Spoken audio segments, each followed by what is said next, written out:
Tēnā koutou katoa. Welcome everybody. Welcome to our fellow councillors and staff on Zoom. Welcome to councillors here in person. Welcome to Steve. Great to have you here. We'll just work our way through the committee agenda. We've got apologies from Councillor Brian Scott. I'll move that apology be accepted. Plus, I believe there's an apology for lateness from Michael Laws. I'll move that way. Seconded by Kevin. I'll put the motion. All those in favour, please say aye. Aye. Aye. Against, carried. Confirmation of the agenda. I'll move that it's confirmed as presented or circulated. Seconded by Kate. Any discussion? If not, I'll put the motion. All those in favour, please say aye. Aye. Against, carried. Conflict of interest. Members are reminded of the need to stand aside from decision making when a conflict arises between their role as an elected representative and any private or other external interest they might have. Just flagging, if we get into the forestry questions, I'll push my chair back. Anyone else wants to raise any conflict? Andrew, can I just raise that for the update report on the discussion on deed permits, I'll be back from the table for that. Thanks, Gary. I think there's something there that I'm possibly have to as well. Let's go. Okay, thanks, Kate. And myself, Chair Noon, as well. Thanks, Carmen. It's all noted. Thank you. Okay, moving on to public forum. We do not have a public forum today. Moving on to the confirmation of minutes of the 9th of December 2021 regulatory committee meeting. Happy to move from the chair. Seconded Hillary. Is there any discussion? If not, I'll put the motion. All those in favour, please say aye. Aye. Against, carried. In terms of actions, there are no outstanding actions for the regulatory committee. Moving on to item 7, Harbour Master Summer Activity Report. As I said, Steve, nice to have you here in person. I know we're amongst challenging times, and it's also nice that you've got your own space in the regulatory committee agenda. So that's good to see. You've obviously had a successful summer by all accounts in terms of incidents, all in the minor category, which is awesome, and obviously quite a considerable communications program and a review that's attached to this report. So I appreciate all that. We're in your hands if you'd like to introduce your report in any way, shape or form. Yeah, sure. So progressive year for us.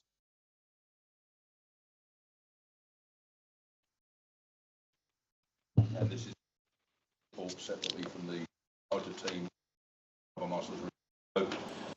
There's a couple of people. Sorry, Chair. We can't hear him. Sorry, is that better? That's right. Cool. Sorry, Oh, apologies. Maybe just go back a step. Yeah, okay, Sorry. I'll go back a step. So, yeah, this is, we've had a pretty proactive and progressive year in the department. And this is our opportunity to present separately from the main Reg Committee, just for our department. So there are a couple of people online. Shade Bain is online to help inform any of the communications piece that we've delivered on this report this time. And I'm also pleased to say that we've employed a third person in an administration role. Jennifer Bolstad's in the room with us here just to be alongside us and understand what goes on.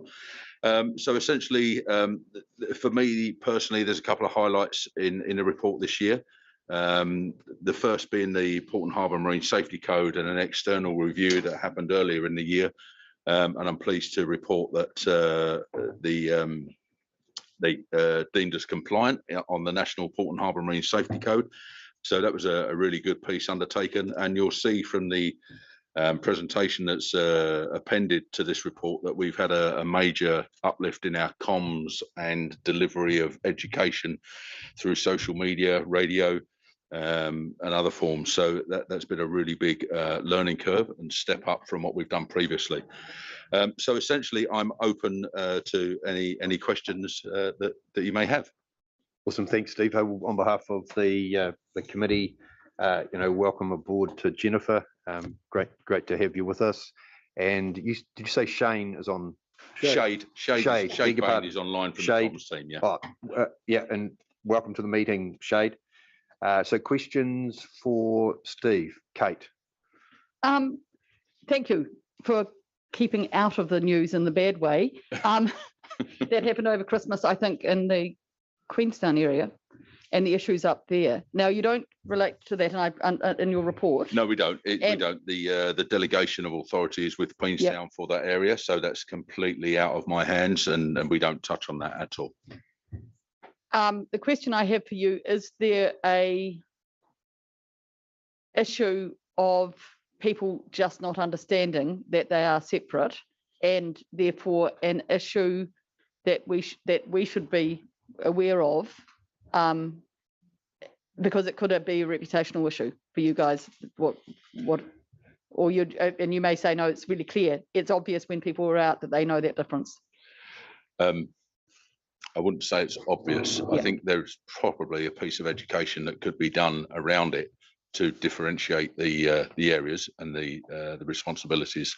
And Richard may want to interject at any point, but we've kept a close eye on it, and we've done a lot of work with QLDC around how their harbour master team are perceived, and the fact that we were getting a number of calls through us because our comms team are essentially doing a better job than theirs, and we come up top on the Google hits for a harbour master in Otago, which people are generally looking for in the Queenstown area as well as here. So we've done a lot of work with Queenstown to get them to highlight their jurisdiction and their area, and that's getting better. Has got a lot better in the last 2 months. I'm getting less and less calls, but essentially, there's potentially a piece of work we could do to educate the public generally. Well, there's two questions here. One is, I think we need to ensure a reputational risk, and maybe we need to send that off to audit. I don't know, because there is that. But the other part of that is, you took over, and well done on assimilating the delegation from Central Otago. Yes. And that, I think, happened really well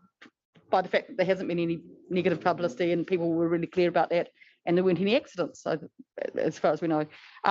The next part of that is there a conversation to be having with Queenstown Lakes? It's totally their ball in the air, I think, but should we be having that conversation at some stage only for both the annual plan and long-term plan processes, but what would be delivering the best service in Otago that makes the most sense?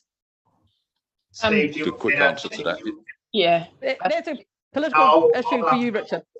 Yeah, I'll jump in there. So, look, just in terms of the discussion before, I think one of the things, Steve's been doing an excellent job staying in touch with the Queenstown team to offer support through their transition of their contractor, and that's happened right through summer. And obviously what we're looking for is as many consistencies as we can achieve in the level of service, and we don't have control over that contract, but the more consistency we can get, the better. And that offer of help there and remains there at all times. And I know Steve stays in touch with the QLDC staff who oversee that contract and that service. The second question, Kate, around the delegation and the reversal of the delegation, which is something that we, as you alluded to, we did with Central Otago a couple of years ago. Queenstown did approach us when they were renewing their contract, just to get where we were at in terms of our feeling around the reversal of QLDC's delegation. At that time, given we'd just taken Dunstan back, or Central Otago, and were, I guess, looking to establish there, and provided we've got, acknowledging we've got quite a small team, well, that's great, Jen's joined us at Scrum by one, there is still a huge amount of work we would need to do to be even contemplating picking up the QLDC area. So at that time, we said, look, let's stay in touch on the matter.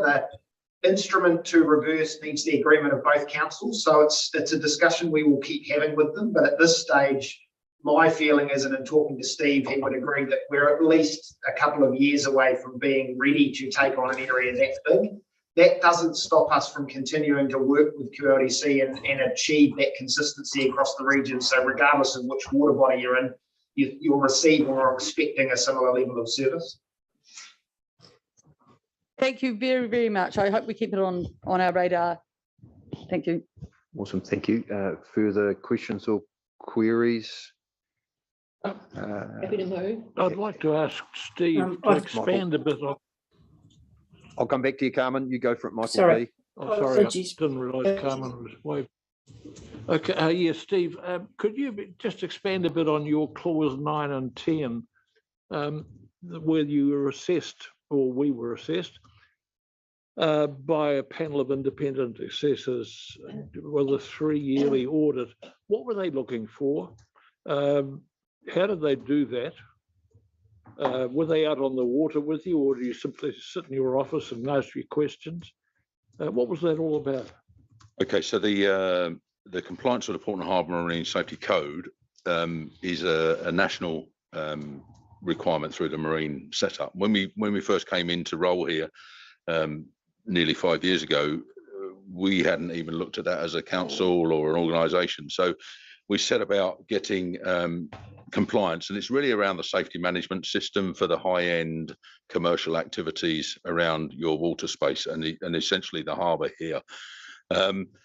So there's a whole raft of stuff that the Port and Harbour Marine Safety Code looks at: aids to navigation, your customer services, how you engage with the commercial community, marine-wise, the pilots, the port, Maritime New Zealand, and a whole raft of other stuff that goes along with that. And essentially, every 3 years, we are reviewed by an external panel. That panel is made up of professionals from Maritime New Zealand, from the port industry, and from the harbour master side of things. So usually there's one representative from each group, and that group will be appointed annually through the secretariat that manage the Port and Harbour Marine Safety Code. And we'll receive a 3-person team. Will have had some communications and shared some documentation and information prior to their arrival, and they'll come to site, usually for 1 or 2 days, predominantly office-based, but more often than not, there's an opportunity to get these guys afloat, either in the tugs on a ship, in the harbour master's boat, and show them actually what they're dealing with on the ground, because they're obviously not the local experts like you are. So yeah, essentially it's quite a thorough audit and review of the complete safety management system that I manage behind the scenes for that code compliance. I also, on the other side of that, I sit on some of those review panels from time to time, and they're extremely useful. I've already been to Auckland and done theirs quite early when I came. I've also done Marlborough. I think I'm going to Gisborne next year. So they're a good conduit to understand what other ports are doing and gauge where we're at. And there's always something to take away from those and a sharing of information and knowledge and skill sets. So yeah, that's essentially. I think that's great. Thanks, Mr. Chairman. Thank you. Carmen. Thank you, Chair, and I apologise to you, Councillor Beaker. I did not mean to overcut you.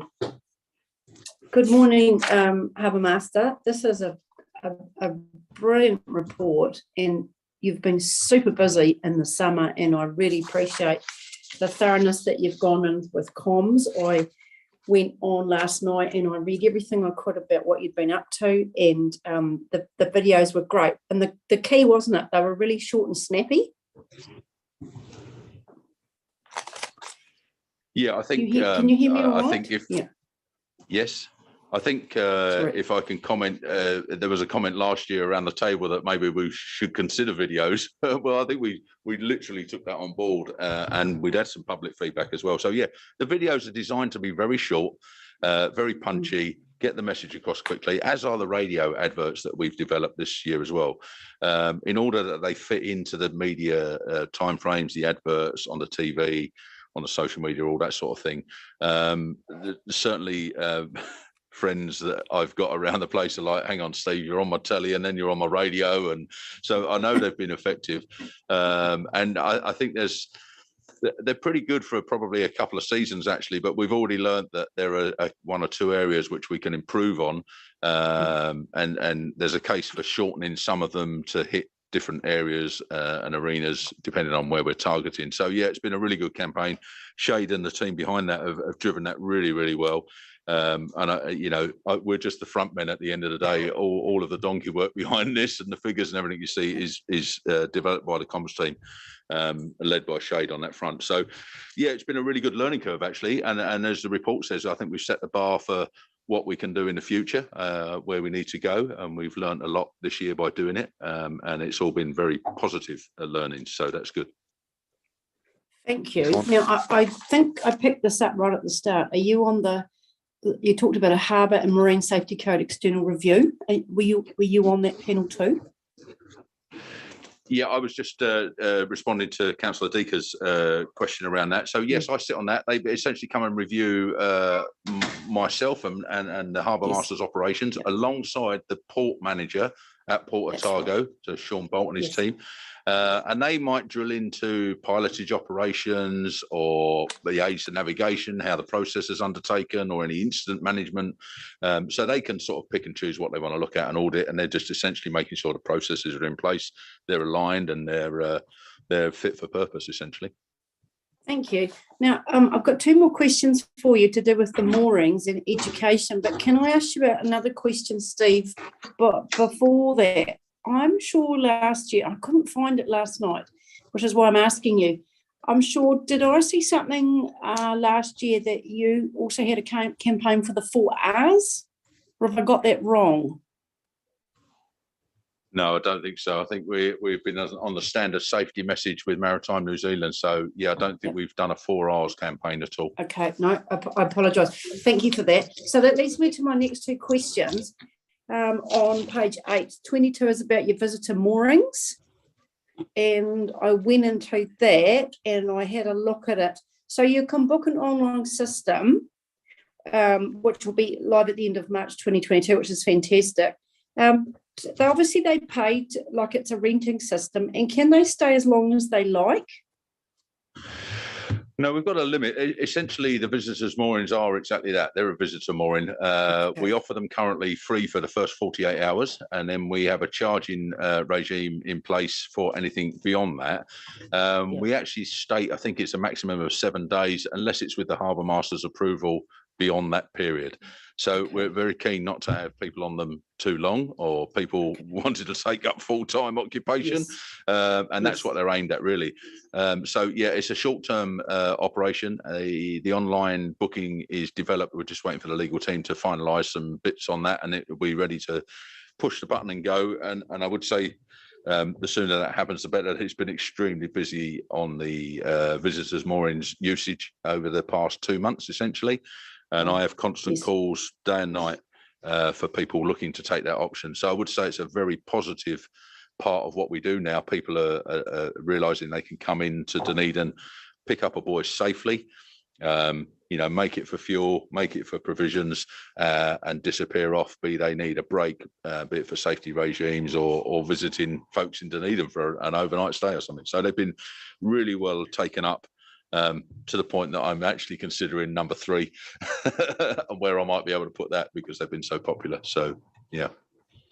Thank you. One's at Deborah Bay and one's at Carey's, isn't it? That's correct, yes. Yes. And they're different sizes, so you can, Yeah, good. That's what I was going to ask you about, the size. Thank you for that. This is a very good report. And may I ask you about the boating education, if you wouldn't mind? I attended your great night with yourself and your harbour master, your deputy, last year at the Brighton Surf Club again, and it was just as fantastic. Thank you, as the year before. And I think the one thing I always notice from other people who are sitting there is how much they don't know about their life jackets. I always find that really fascinating. And you give such a good overview on, well, if you're going to have this one, this is what you need to do. We need to undertake. But what I wanted to ask you was, and this is more of a rural question, I suppose, is you supported Professor Chris Button from the university on a second water safety study looking at safety competence in kids aged 7 to 11. And that was well received. And I'm delighted to hear that. Can I ask you a little bit more about it? It's simply because I know rural kids here often have got Councillor Wilson might think I'm being silly here, but I often think with my kids, they jump into a swimming pool and they know the depths, but they certainly don't know the depths in a river, and they'd be like that in the sea. And we've got a great school that's very conscientious and does a surf day every year. But how did that go? And what do we, please? Yeah, well, I'm not best placed to respond technically too much on it, but Professor Button's developed this programme from a previous one that he did last year, was quite successful and provided some really good data.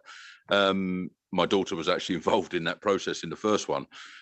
He asked if we would engage with the boat and just be on site when they were carrying out the on-water activities, so the kids could have a look on a boat, understand what life jackets do, and just do a really quick sort of Yes. brief in and out and attend. It was actually really, really well received. So it was sort of a test run this year with the boat. And Pete, as ever, was on board with life jacket education and just general boating education, really. So it was nice to be able to support that process. And I think going forward, we'll see some, if we want to see some technical information, that will be available from Professor Button in due course once he's finalised the documentation from the research. That's great, Steve. And do you think, you've got such a good, fantastic communications advertisement, everything in this comms piece for this summer was fantastic. Do you think that could be something for next time? Do you always get worried about when you come across somebody with kids in the boat, you think, look, they haven't got the right life jackets, or are we getting better at that? I think this year we've got a lot better at it, especially targeting our own community as opposed to the national piece, which we've supported the last couple of years. So I think we are getting better. I'm always happy to consider options on this front. There are one or two things that I really want to target next year. That's around vessel identification and the education of the bylaws, reporting incidents and people's obligations to do that, and really around kill calls, so the safety calls on outboard engines. Are really my three high priorities, but that's not to say we don't look at how we deliver the life jacket message in certain areas, if that helps as well.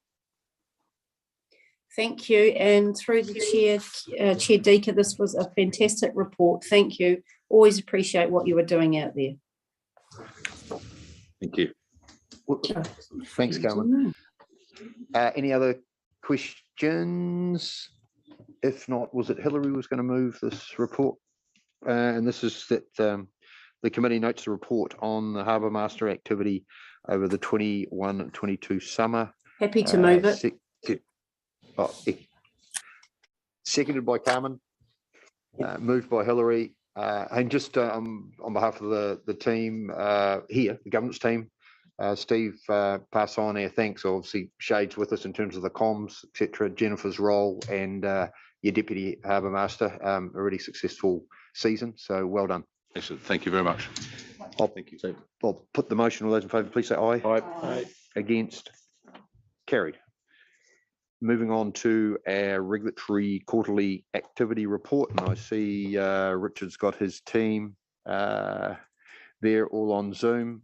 Richard, Joe, Tammy and Simon, I believe. So welcome all. We'll just go straight to you, Richard. Anything you want, overarching comments you want to make with regards to the report? Not really with regards to what we're happy to go to questions and the team can respond to those. I think I just note at the council meeting, I can't remember, last week or 2 weeks ago, there was the discussion about deemed permit fees, and we referred it to this meeting, and within the quarterly report there is an update on deemed permits and some commentary there around the resource consent fees. So that effectively is in response to that resolution to enable that discussion to take place today. And I wonder, given that there's a couple of councillors to sit back for that item, whether we cover off any other questions within the quarterly update report on any other topic, and then potentially tackle the deemed permit piece last. But up to you, Andrew. Yeah. No, that's a great idea. No, it's fantastic. And I should have acknowledged that the detail that you've provided on that topic. So appreciate that. Thank you. So righto, let's deal with all the other items on the regulatory report, quarterly report first in terms of questions. Are there any questions on the balance of the report? This is Kevin. Yeah, well, look, firstly, just a comment probably on Richard and team on process improvements. That's 31 and 32. And look, just put a couple of big ticks here. And congratulating you on the approach, ensuring staff have the appropriate tools, and that there's an ongoing process which is driven by staff and customer feedback. And just congratulate you on that approach. But I have a question on page 39, if I can just flick to that, and it's around the activity and resource consent types, when we go to the intensive winter grazing and it might be just the timing of the year, but will we ever get to the, do you believe, will we ever get to the consent level that we talked about when this intensive winter grazing regime was first indicated? And when will that happen? Or if it's not going to happen, what are your thoughts on it? So there has been a look at the National Environmental Standard that has the provisions relating to intensive winter grazing, and the Ministry sought feedback on that, and they are looking at potential changes to those regulations that may reduce the consenting volume. The changes haven't been made yet, so we don't know what effect that will have on consent volumes overall, but it is likely to reduce them. We do still have a rule in our regional water plan about intensive winter grazing that we need to implement. Again, most people will have existing use rights, so that will decrease the load. So we're not likely to get that significant volume that we had. At this time, it's hard to know what the volume will be, but it will be less. Good, thanks. And thanks for the work you've done sort of nationally, ensuring that that process is effective and well sorted through. So thank you. Thanks for the answer. Hillary, thank you. Do we have any idea if the government reverses its rush of blood to the head, allowing forestry without consents, if we ended up with consents for the sort of forestry that's been coming in without them, is that going to be a big extra workload? Because it sounds like the minister is actually looking at whether they'll keep being able to come through that process. Well, I think, Hillary, the answer there is it's too early to say, even in terms of what changes they're proposing. I know that there are some very early conversations with the ministry around the NES plantation forestry and some other forestry related issues, but we don't know what direction they're even contemplating taking that at the moment. And part of that process would be a regulatory impact assessment, which should give an indication about the impacts on things like consent. So we don't know would be the short answer, but I think there's still a long way to go in that process that we would make sure that you were informed if we did get a sense that it's going to impact workloads. Thank you. Thank you. Any further questions on any topics other than deemed permits? Michael Decker, thank you. Yeah, thanks, Chair. I'm referring to clause 42, Richard, the dairy inspection report, and a very positive result, as they have been for years and years and years now, very low levels of non-compliance. My question is just an arithmetical one. There are 117 inspections. What proportion is that of Otago's total number of dairy farms? Yeah, thank you through the chair. There's around 400 dairy farms that we undertake these inspections on. So it's about a third that we've been to. And there's 400, Tammy, about the total number of dairy farms in Otago? Yes, yes. And so they're voted in terms of high risk, medium risk and low risk. And so we go to the high risk properties first. I knew that. Okay, I'm just looking for what proportion we were actually looking at closely. That's good. Thank you. Okay, no, any further questions other than deemed permits? Hillary. Yeah, sorry, just a wee supplementary on Michael's question. I presume that means that since we've looked at the high risk ones, or 25% of them, the ones we think of as high risk, and only 4 of them are non-compliant, that means actually it's likely to be only 4 out of the 400 and something we think are there, sort of 1%. Is that a reasonable assumption from what you're saying here, that we consider it's likely to be that figure? We can't, of course, tell of the other 3/4 we're not looking at. Yeah, through the chair, look, I wouldn't want to comment or preempt the compliance of other dairy farms, but if you go to figure 20, which is on page 47, it shows the breakdown of non-compliance across the dairy farms which we have visited year to date, and with a comparison from last year. Yeah, sorry. The question was if what we were looking at was only the high risk ones, then the high risk ones is where we would expect to see the non-compliances. And so it's not so much if we look at sort of 100. What you're asking. My answer to that would be no.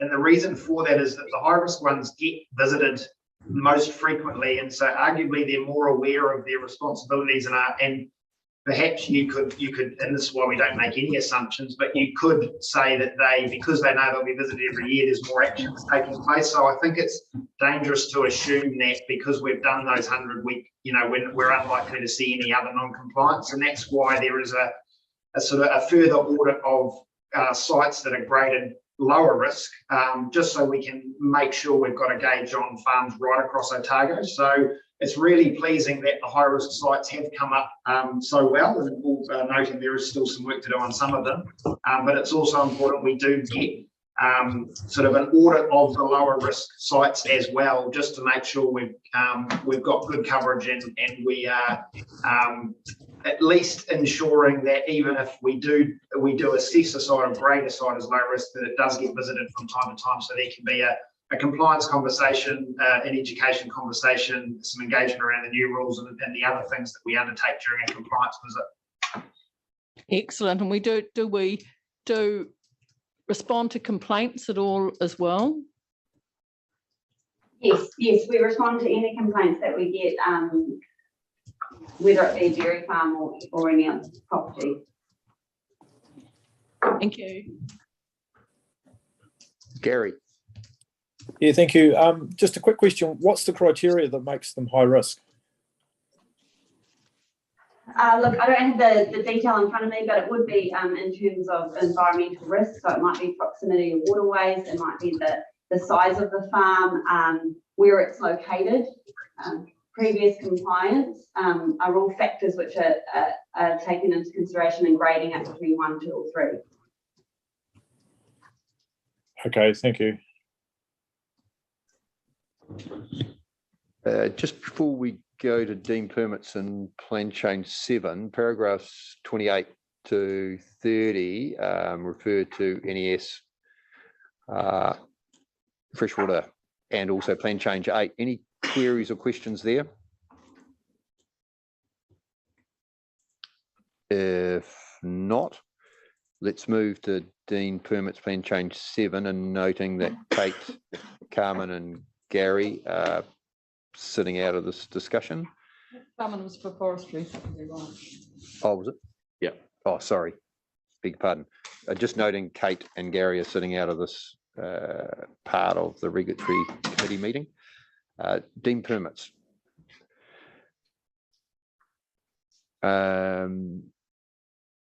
Hillary. I partly raised this issue of our fees and charges around this area, and I wonder whether our staff have any idea how much they anticipate that our fees are likely to be for want of a better description, converting the application that people had into the framework of the Plan Change 7 add-on part of that. Yeah, so I guess just for anyone that might be watching that, I know this is not what you're asking, Clary, but just make it clear that any answers we give around the costs for ORC's processing of an application, we can't comment on what the cost would be for any individual, if they are choosing to engage an external to support them. So in terms of the costs to process a controlled activity consent under Plan Change 7, we've now processed 15 of them, and the average cost of the ones lodged in 2021, so sort of closer to with Plan Change 7 being notified and the decision coming out, has been just over $5,000. And the range of processing costs has been between 1,500 and 12,500, which really speaks to the variety and the types of applications we're getting and the work required to assess and confirm the various criteria within that Plan Change 7 decision. But that average of just over 5,000 would be the best indication we can give you of the cost to process those short-term consents once the amendment process has taken place. That's great. Thank you for that, Richard. The sort of follow on from that is that I'm a firm believer, as I think probably everybody knows, in that user pays sort of principle, but it's confounded in this case potentially by our organisation, not the regulatory part of our organisation, but the rest of our organisation making decisions that affect the cost of something that the user then pays for. And I'm wondering whether you take any notice of the reason why the costs are what they are. I'm not making any comment about whether they're the right costs, although, well, I am making a comment on that because I think that you've done everything you can do pretty much to try and reduce the costs of these particular things on people and produced a template and done all those things. But when you make the reasonably bold statement that it is appropriate for the applicants to pay rather than the ratepayer, because it wouldn't be fair on the ratepayer. You just say it would otherwise be the ratepayer, I think. But what if our organisation has done something that's caused the applicant to have to pay us extra costs? So does one part of our organisation take any cognizance of the fact that another part may have created that cost? Because the other part of our organisation that created the cost is working on behalf of the total ratepayers. So that means a choice has been made about the total ratepayers that has imposed a burden on some of our ratepayers, the ones who made an application. Is there a place for any of that? Do you take any notice of why that cost might come into your department, or is it sort of not something you can deal with in the consents part of the? No, short answer is no, we don't. We consider the fees and charges policy, and then obviously the ability or the requirement to charge fair and reasonably under the RMA. I guess what I would say, and I don't pretend to know all of the decisions made by every applicant and the reasons for why they applied for what they applied for, but we have had people throughout this process applying for short-term consents, and they have been processed through the system and they have gone through at a lower cost. We can't control that. We can only process what's put in front of us using the policies we've got and using the RMA. In terms of the decisions creating more costs, again, in response to that, had that decision not been made, and I appreciate now the costs relate to a shorter term consent, but it is still a consent for use of water for 6 years, which is not an insignificant term.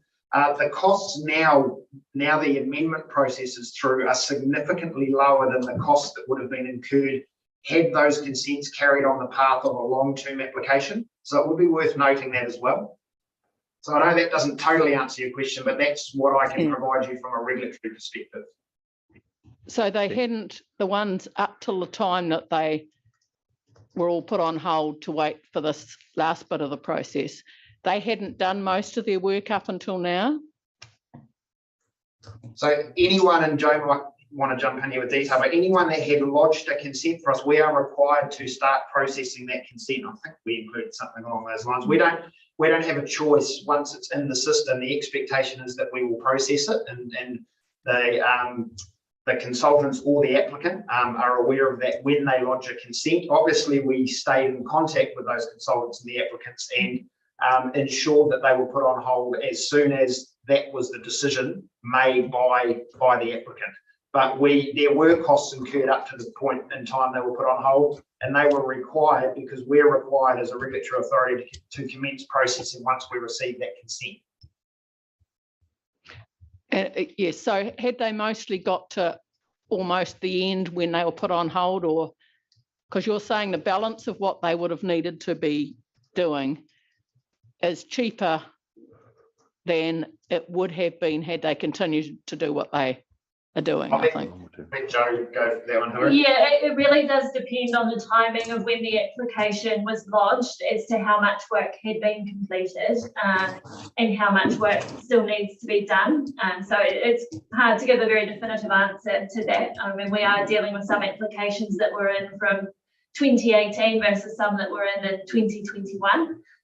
So within that time scale, there's varying amounts of work that had been done and varying statuses in terms of they may have been on hold for information or written approvals, or we may have been progressing to a hearing, or it could have been put on a timeframe extension once we were waiting for the decision from the courts on Plan Change 7. So there's sort of a lot of moving parts that determined how much work had been done and how much cost had then been charged in terms of that work that had then been completed. Thank you. Thank you. Cool. Any further questions relating to deemed permits, Plan Change 7? If not, I'm happy to move the recommendation that the committee notes the quarterly update report from the regulatory group, seconded by Gretchen. Any discussion? Hillary. I think the whole process around the deemed permits, despite our regulatory people doing absolutely all they can, I think, to get through to the other side of it, is unfortunate. I think there should be a way for us to properly acknowledge that we have done something that chose to cause the community to do a whole heap more work and cost themselves a whole heap more. What we could have, and before anybody has a suggestion that that's an unfair thing for me to say, we could have, at the time we chose to notify Plan Change 7, notify something that more closely resembled a rollover. It couldn't be a rollover. It would have needed to have sort of different words in it because those deemed permits actually expired, but it could have been closer to a rollover. If it had just effectively produced a rollover sort of situation, which is where the Environment Court has pretty much got to, then those applicants would not have done what they needed to do because of our choice, and people would have likely just applied for a term permit and all moved on, as they could have done had we done that. In the event, it's cost probably ratepayers $1 million and probably applicants a similar sort of amount. And it isn't finished yet for applicants. And I just think that what we have done to these people is not a fair user pays sort of response. And it's cost a whole lot of money. And it would be useful if we could have a mechanism that will allow us to at least say, look, we'll process the balance of your application for $500 or whatever it is, knowing that the rest of that would be paid by ratepayers, but it was us on behalf of ratepayers who got them into the position they were in. So I feel deeply uncomfortable that we put them into that position, and I don't think it's fair. So, which is not to say I'm not going to vote for accepting this report, and it's not for a moment that the regulatory part of our organisation hasn't done the best thing it can do with the position it finds itself in. But thanks for those comments, Hilary. I think the points you've raised about fairness, and we all have different opinions probably around the table regards plan change 7, etc. And you've expressed yours. I think any suggested funding mechanism or whatever would need to be raised further down the track during an annual plan. That's probably the place to raise it. And the fact that you've flagged it, you never know, we may get some submissions on it anyway. But I take your point. But yeah, I'll leave it as that. Kevin. Look, concur with a lot that Councillor Calvert has said, but I just go back to paragraph 31, and which again I'd just like to acknowledge that this is an ongoing process which is driven by staff and customer feedback. So I think if we keep that to the front of our mind as we go through, no matter what process we are doing within the organisation, we'll continue to make sure those results are really good. So thank you. Any further speakers? If not, I'll put the motion. All those in favour, please say aye. Aye. Aye. Against? Carried. That concludes the regulatory meeting. Thank you very much for your attendance. Thank you, staff, for your contribution. Thank you, councillors, for your contribution. We now